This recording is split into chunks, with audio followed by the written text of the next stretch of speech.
Thomas the tank engine had been working in the coal yards all day. The little blue engine was covered in coal dust. "We can't clean you up tonight, Thomas," said his driver. "There's a problem with the hose pipe."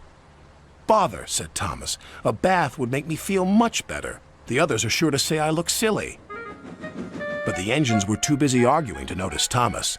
James was talking loudest of all. "I deserve a new coat of paint. Sir Topham Hatt says I'm the pride of the line, and—" "Rubbish," huffed Henry. "We're all the pride of the line." "It's been like this all day," confided Percy to Thomas. "James is getting a new coat of paint and won't stop boasting about it." "Why, James? I'm the one who needs a new coat. Look at me." "I'd rather not," retorted James. "You're not a pleasant sight, and wouldn't understand the needs of a really important engine." Thomas was fuming. Next morning, as James was being repainted, Henry had an accident. "If you can't push cars properly, Henry, why not talk to a tree instead? You know how much you like the forest." "As a matter of fact, Bossy Boiler, Sir Topham Hatt is inspecting the island for trees that are too close to the line. He's worried they might cause trouble." "Pah!" laughed James. "If I came upon a tree, I'd just push it aside." "Really?" Henry replied.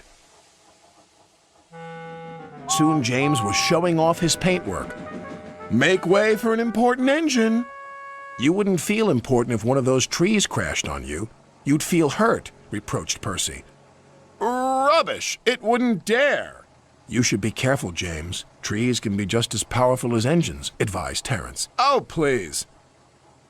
Now, excuse me, Sir Topham Hatt needs me to pull the express."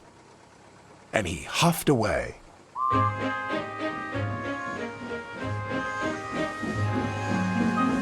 But James was wrong. "You must go to the yards and collect an important goods train, James. It's heavy, so be careful," said Sir Topham Hatt. "But, sir, I've just been repainted. Can't Thomas or Percy do it? They're dirty and like working with freight cars." "Really useful engines don't argue." So James didn't. By the time he arrived at the yards, the weather had changed for the worse. "Your color's nice, James. Pity about your face, though," said a freight car. James ignored them and set off.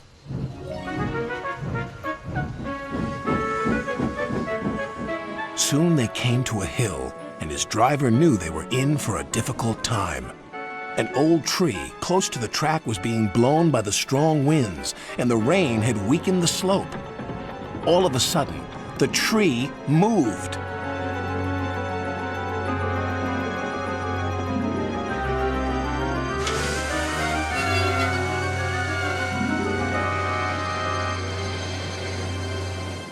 "Oh, help!" cried James. "Go away!" But of course, the tree couldn't. James tried to reverse away from the tree, but his train was too heavy. Then he heard a whistle. "It's Thomas," called his driver. James felt embarrassed and worried that Thomas would laugh at him, but Thomas didn't. He knew this was no time for teasing. "Beep, beep." "I'm ready," whistled Thomas. "So am I," replied James. "As ready as I'll ever be." They were just in time.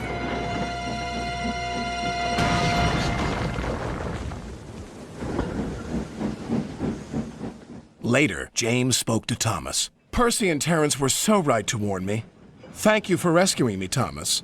"Oh, that's all right. We engines must pull together, whatever the weather." Just then, Edward bustled in. "Sir Topham Hatt thinks you're both brave engines. Thomas, you're going to have a new coat of paint. And James, Sir Topham Hatt says that tomorrow you'll pull the Special Express." Everyone was very happy.